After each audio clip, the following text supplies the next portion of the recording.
The Talking Parrot.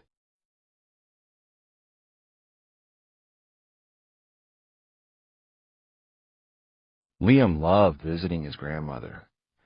She had a big garden, delicious cookies, and best of all, her parrot, Paco. Paco wasn't an ordinary parrot. He didn't just say hello or Polly wants a cracker.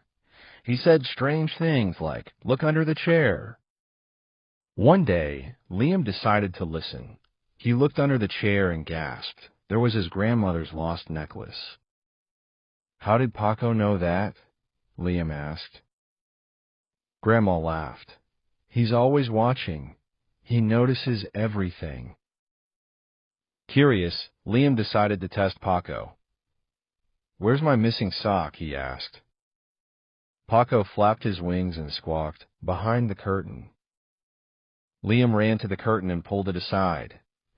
Sure enough, his missing sock was there. Wow! Paco, you're a detective, Liam said.